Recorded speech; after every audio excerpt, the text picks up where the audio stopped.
All right. So, for the purpose of talking about writing papers, using evidence and arguments, please do the following. Find 2 transition sentences of paper and explain their effectiveness. Is it Doreen? Yes. Yeah. Tell me 1 transition sentence in the paper, and tell me if you think it's effective. Tell us where it is.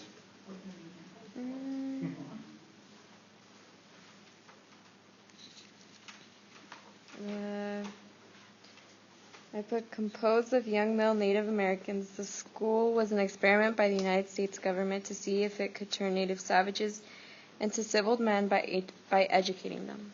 Okay, that's the first page? Yes, the first page. The first paragraph. Is that at the end of a paragraph? Yeah. Yeah? It's towards the end. And so does he then in the next paragraph lead into a discussion of what he has just said he's going to discuss? Yes. Okay. He started talking about the Carlisle Indian School. Okay. Yeah. All right.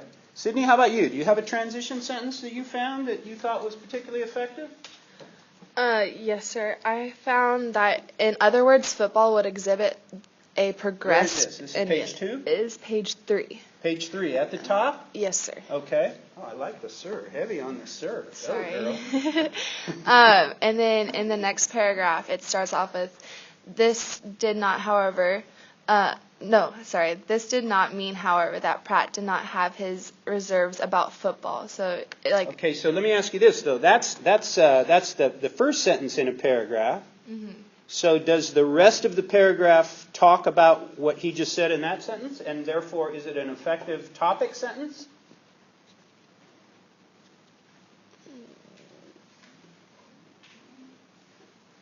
Yes. Okay.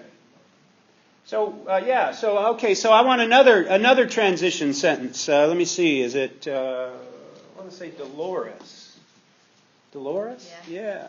Did you find one? So the one that I had found was, thus the rise of Charleston Indian school football team was directly tied to the challenges faced by both American football and Native American assimilation efforts at the turn of the 19th century. Okay, and then what follows after that? A discussion of that stuff? Yeah.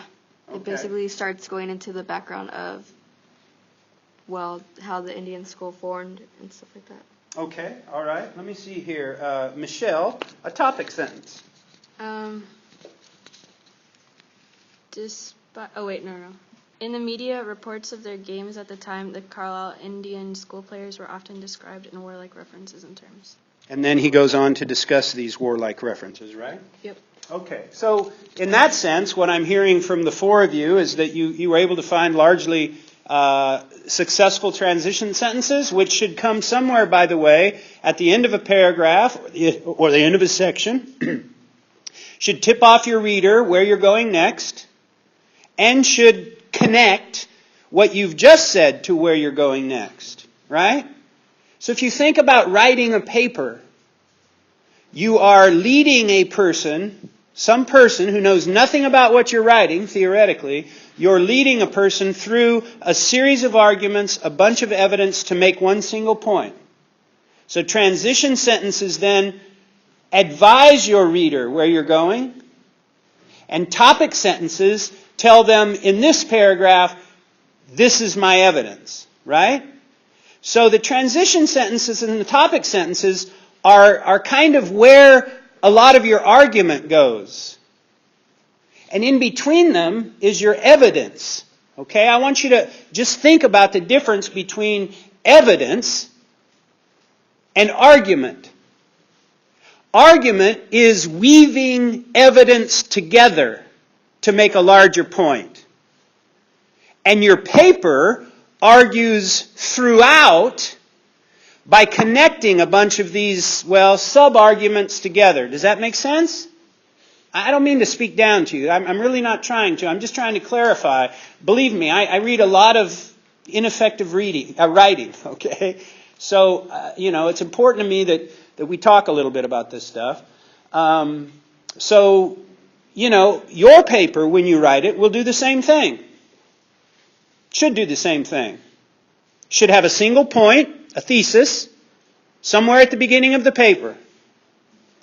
And then you will weave together evidence and argument to essentially prove your point. Okay? So, does anyone have any insights about the strengths and weaknesses of this student paper? Alex, did you have any ideas? Like my colleague stated, that it was like very repetitive, as ways as Is that a strength or a weakness? weakness. Okay. Like repetitive. I think it was like how Native Americans were just savages. It was like stated a couple times throughout the reading. Okay, so are you saying that you think he either didn't prove his point, or what are you saying? He just kind of went over it and over it and over and over? I'm not sure. Okay. Abigail, what do you think? For the weakness part? Strengths or weaknesses? You choose. I think for the strengths, I think it was well organized and it was well informed. The essay was cited well.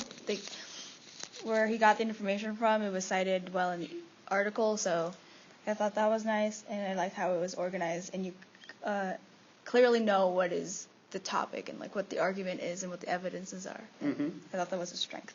Okay. Yeah, Michelle. I actually had a weakness. Mm-hmm. So, in the beginning, he says like he sort of says that there's some parallels between modern day football and like stuff that's happening, like what he's talking about in the paper. But he doesn't exactly say what those parallels are, and so if you don't know much about football, you don't know what he's talking about, really. Okay, so he's assuming something about his readers, namely that they understand some of the controversy that's involved in the present state of football, right? And you're saying he didn't mention anything per se. Could he fix that problem fairly easily? Yeah, you could. With how many sentences? Probably just like a paragraph giving some information about it. Mm-hmm. Would he need? Okay, so yeah, okay. So why do you think he didn't do that? I have no idea. Wouldn't it go back to how maybe his intended audience had that understanding of football? So maybe that's why he didn't do that. He wasn't expecting people that didn't know what football was to not have it. Didn't know what the controversies in football are. Yeah. So I'm thinking concussions, right? I'm thinking what's that? ACL. Injuries. Yeah, it's a violent sport, so I'm thinking of concussions. I'm thinking of careers ending early, right? So I guess, Michelle, what I'm saying is that he could have just used a sentence or two and thrown a few things out, but here's the thing. If, for instance, he decides to talk about, I don't know, the state of college football and whether or not it should pay its athletes, notice that by putting something like that in, he's kind of requiring himself to address those issues, right? So here's the thing about writing a paper. You get to choose what you put in it. But whatever you put in it, you have to make sure you fully discuss. So Michelle's saying he assumed something about his audience that he shouldn't have, and it hurt his paper. But I'm saying if you mention something in a paper and you choose to put it in, you're obligated to address it in some way, right? Does that make sense? That's another thing about writing papers. You get to put in your paper what you want. I'm going to judge it based upon what you chose to put in and how well you do with what you put in, right? So, this is a question about the assumption of authors and their audience, and ways that maybe they can do a better job of fixing those problems. All right? Anybody else burning in their bosoms to say something about question number 1? Okay, I think there's value in talking about these things. That's why I asked the question. I hope that each of you actually did find 2 topic sentences and 2 transition sentences. I hope you did think about the role of transition sentences, topic sentences, and of course, I hope you judge this paper in terms of its effectiveness. All right. Question number 2. What seems to have been the point, generally, of schools like Carlisle? Is it Kaylin? Yes. Yeah, Kaylin, what What was the point of schools like Carlisle? Carlisle wasn't the only school, by the way, that educated Native Americans. So I actually quoted that he said of a different, like they were trying to make like a different sort of brainy, self-disciplined, gentlemanly athletes who could beat the white man at his own game. And they also wanted to take away like the stereotypes of like savage Native Americans and make them into like civilized men by educating them. Okay. So at first when you started talking, I thought that first sentence was really more about football than about the schools. But with the second sentence, you kind of brought in this notion of educating these so-called savages, right? Okay. Let me see. Is it Ethan? No. It's close enough. What's that? Close enough. What? Devin. Evan. Yeah. Evan, help us out here. I have pretty much the same thing. Only thing I can add is like gain Americanness. Say that again. Gain Americanness.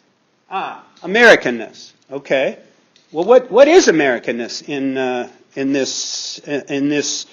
this story? What does Americanness mean? Americanness mean? She mentioned a few things that I think Like the brainy, American means.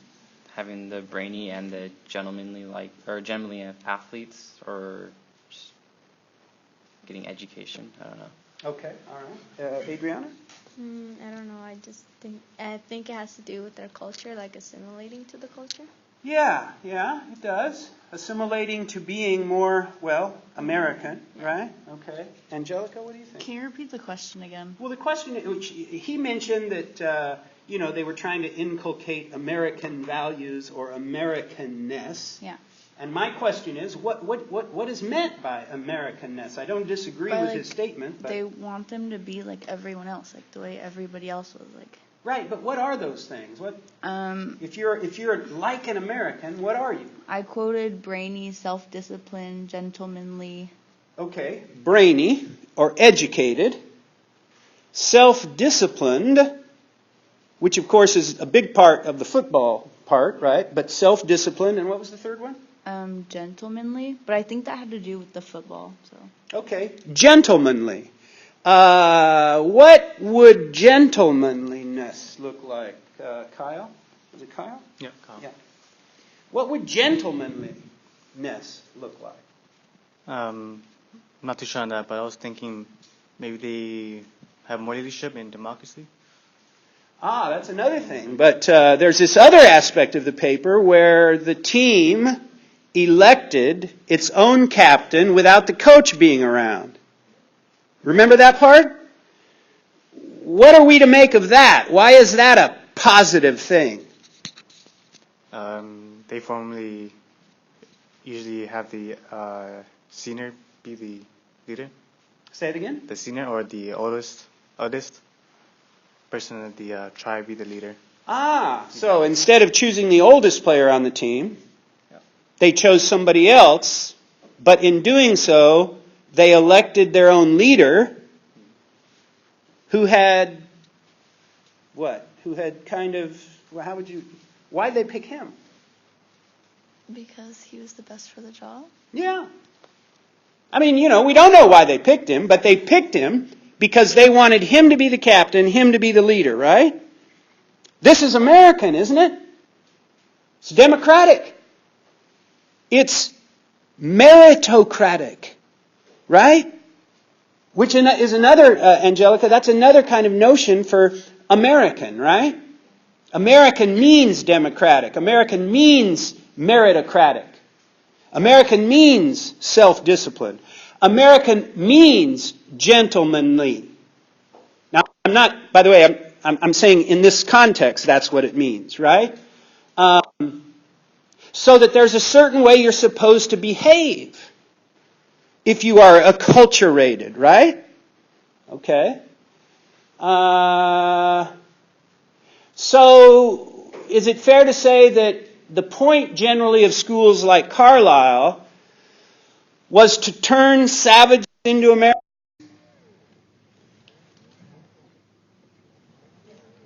I know you don't like to say that because, you don't want to even think in those terms, but that's exactly what the point was, right?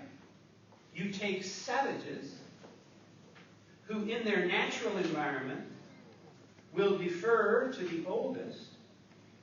You take savages and you turn them into Americans who meritocratically choose their leaders, who behave themselves, who are gentlemanly, etc.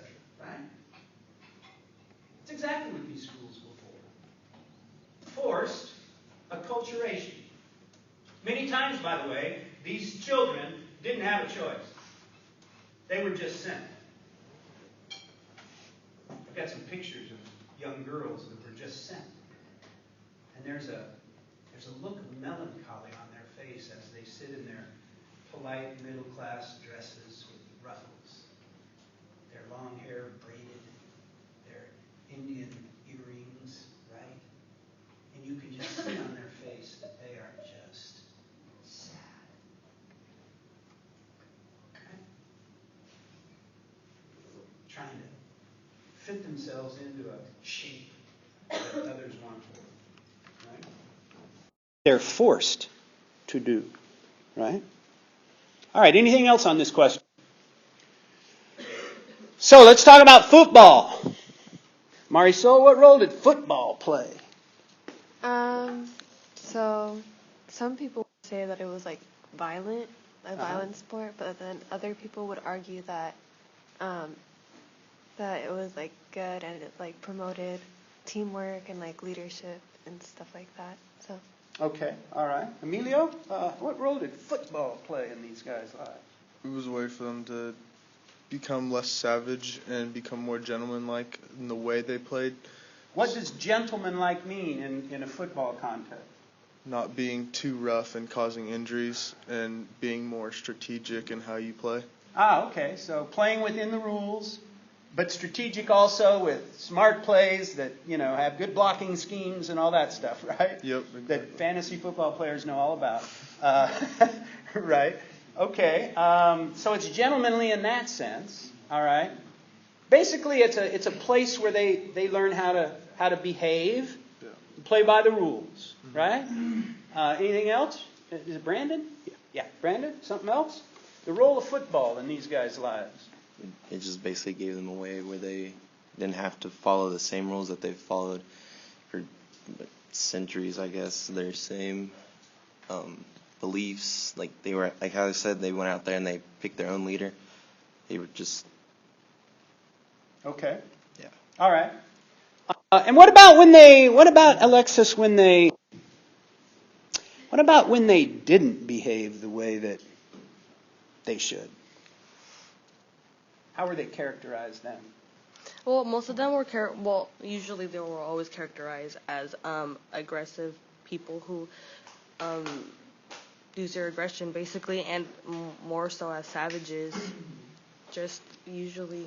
But when they didn't behave, like when they went and took a nap on their blankets at halftime, what was said about them? I mean, it just evoked, did it not, their Indianness, their Native Americanness, their un-Americanness, right?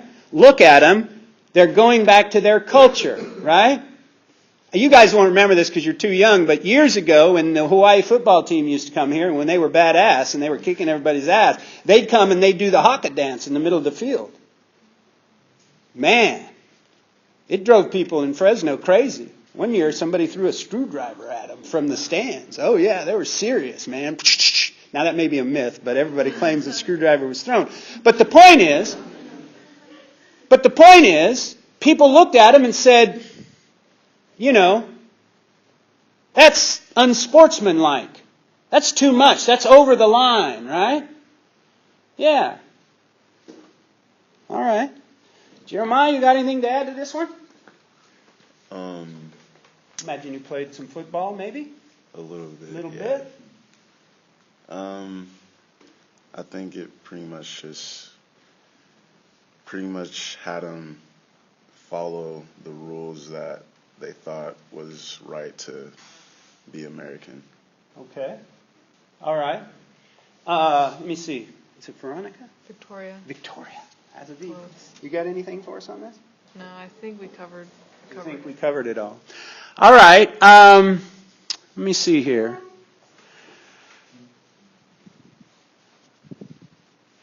We got the language we've talked about.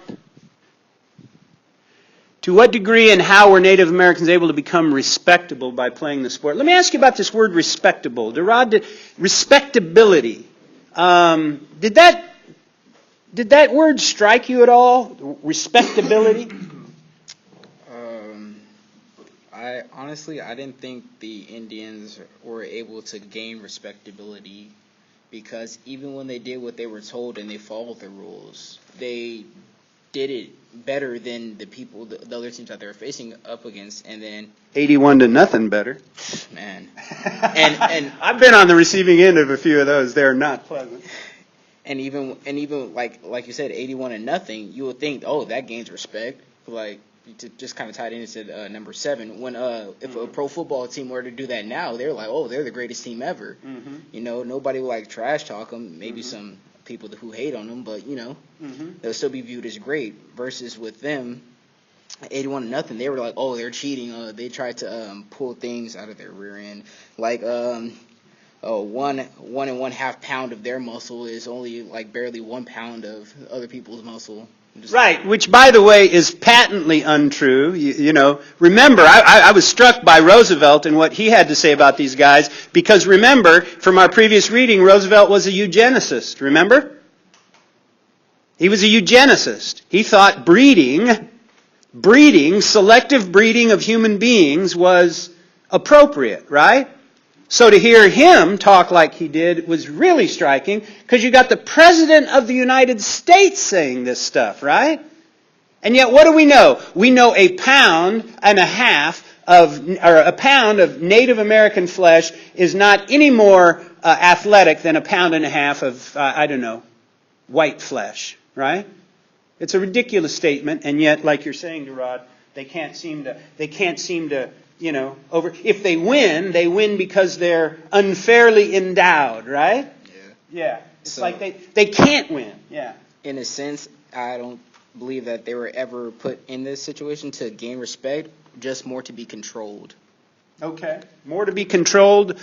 And yet I understand that, and yet there is this notion on the part of respectable, middle class, white folk who build these schools and who establish laws that require these kids to go to these schools. There is this kind of dynamic wherein they're being forced to become American, but on another level, they just can't get there. Meaning they can't be seen as fully equal. They're always seen as, at the very least, Native Americans, at the worst, savages, right? Who have an unfair advantage at winning because of their savagery, right? So, how are we going to make them less savage? We're going to teach them self-control. We're going to make them play by the rules, right? Nobody's going to knock somebody down and stand over them like this and look at them and shake their head and, do this kind of stuff, right? We're going to teach them. We're going to discipline the savageness out of them. And the word respectable here is very important, actually. Sometimes, if you read people, like Coates, he talks about the politics of respectability. What are the politics of respectability? The politics of respectability are the cultural requirements that if you're going to get ahead in life, you have to carry yourself and dress like and talk like respectable, middle-class people. Right? Eddie Murphy used to have a great SNL skit. He was Mr. White. He only did it one time. It's hilarious. Black dude dresses up in whiteface, goes into a bank. After a black dude who wasn't in whiteface went into the bank, asked for a loan, they rejected him, just like that. Eddie Murphy goes in, he's Mr. White. He asks for a loan, and they're like, oh yeah, of course. He just reaches down and he pulls out a bunch of money and throws it on the table, right? And Eddie Murphy, who's black, in the skit, he is, but he's in whiteface. He's dressed just like a respectable middle class business person. And by the way, he's not talking in, how shall I say this, ghetto diction. He's talking like a very white man. You know what I'm saying, right? And, I mean, it's hilarious. But of course, it's the same thing we're talking about, right? So, respectability politics is about people conforming to the norms of the middle class and people being required to do that, right? All right, I want to spend the last 5 minutes talking about what you see as parallels between this story and college and pro football today. Amanda, do you see anything? The controversies are still the same. Injuries. Let me interrupt you. By the way, I understand that this might be a little dicey as a conversation piece. It might be, all right? But we do that in here.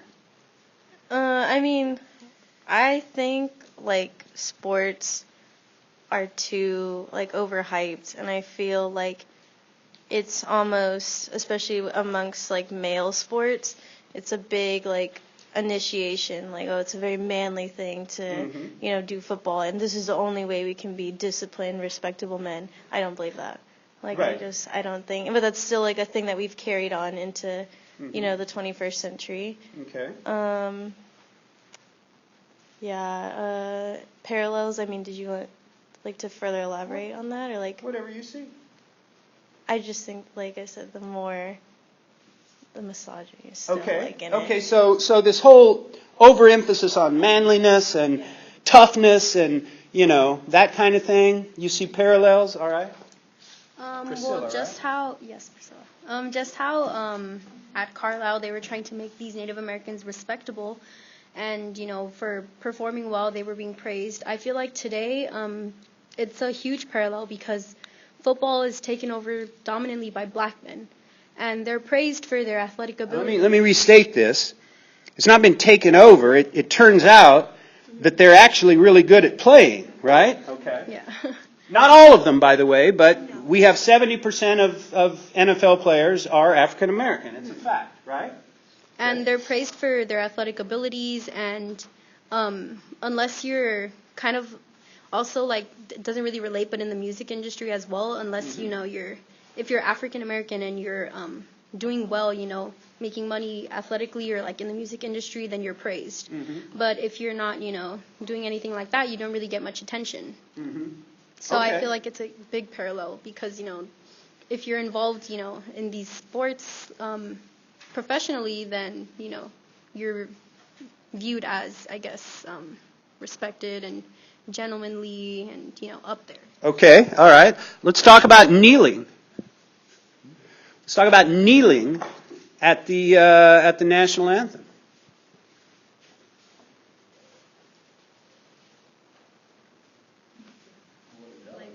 What about it? Yeah. I remember it. They made a South Park episode about it, but I do not know anything else about that topic. Oh, come on. How can you miss this, for God's sake? Colin Kaepernick lost his job because he led the movement. Oh, don't start with me, Derod. Don't. That's not the damn point, right? But seriously, no, listen to this. These guys choose to kneel, and they're called sons of bitches by the President of the United States. He misrepresented them, said they didn't respect the flag. It had nothing to do with the flag. Kneeling, which is, by the way, the last time I checked, a respectful thing to do. When I played football, we'd all kneel at the beginning of a game or after the game, and somebody would lead a prayer. It was a respectful position, right?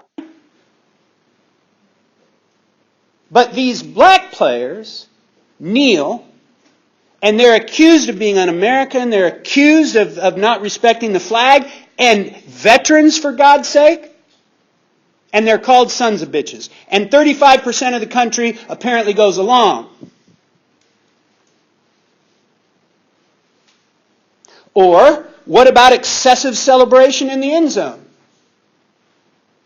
Well, they've let it come back, and I'm happy about that because the celebrations in the end zone this year in the NFL are hilarious. They're good. The whole team gets to do it. It's funny, right?